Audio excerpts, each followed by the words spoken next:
Hello. I'm going to take a minute to talk about some development activity that is starting to come to light in our Vicinity 4.36 release, which is the September 2021.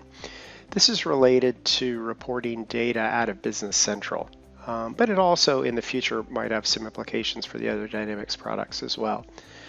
So in a Business Central implementation, you actually have got two clouds out there. You've got the Business Central cloud, and then you've got however you're hosting Vicinity, even if that's on-premise. I'm just going to call that a cloud for a second. So we actually have two different places in which the data resides.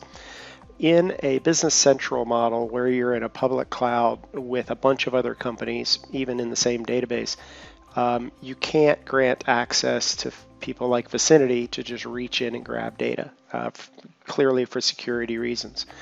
However, there are ways to get that data so that we at Vicinity can report on it. That might be sales information, say for MRP, or that might be transactional information if we need to go do batch yield analysis or costing or things like that. There's all kinds of reasons that there's data that is native to Business Central that we may want to report on or use in a process. So a way to do that is create a data warehouse. And that data warehouse actually sits in the Vicinity environment.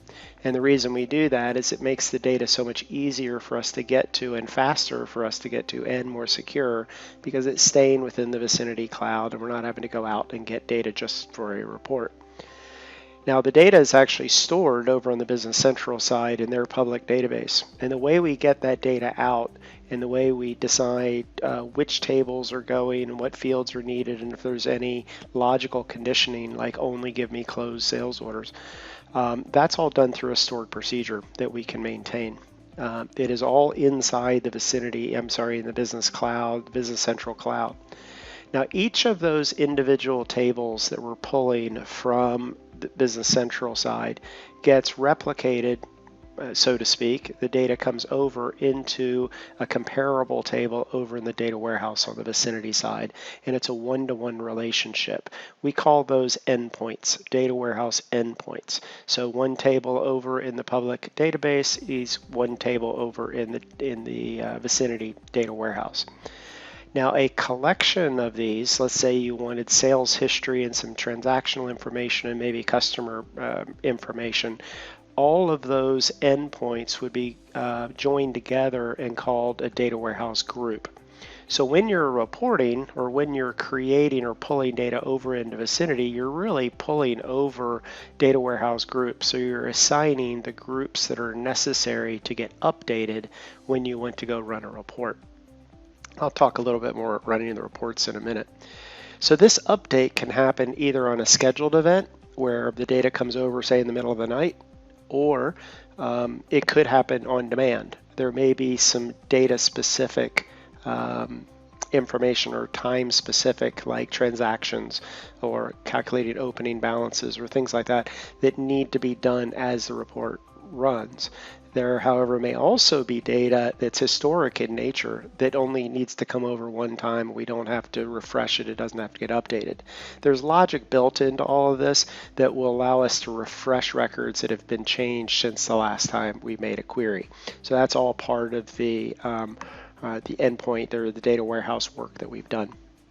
Now, there's not really a lot to show on the Vicinity side related to data warehouse because it's really just access to data. Instead of connecting to the database via, say, an ODBC connection like we do today, we'd be connecting to it via a data warehouse group.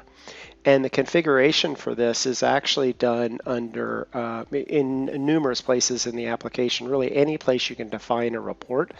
The most central one that I can think of is the document setup screen that basically allows us, say in batch entry, to define these reports to show up under the printer icon.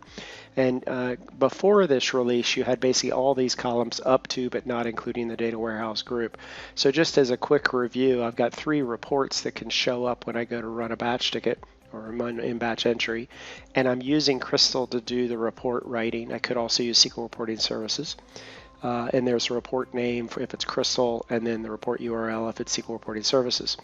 The group actually tells us what data warehouse group of endpoints we want to be using for this report. This is used so that if we need to go and query data again, pull new data in, we know which endpoints to go after by using a group. So we go grab a group of endpoints and refresh that data. That's really all there is to the user interface of this. Everything else functions identically. You would go and run this, in this case, batch ticket, and it would go out, grab the Business Central data necessary, bring that into the data warehouse if it didn't already have that data, and just report off of it as though it were local data. And technically, it really is local data. It's sitting over in our data warehouse. The work has already been done to move that data from the public cloud, the Business Central cloud, into wherever you're storing Vicinity. Again, I'm showing this in a cloud environment. It doesn't have to be. It could also be on-premise.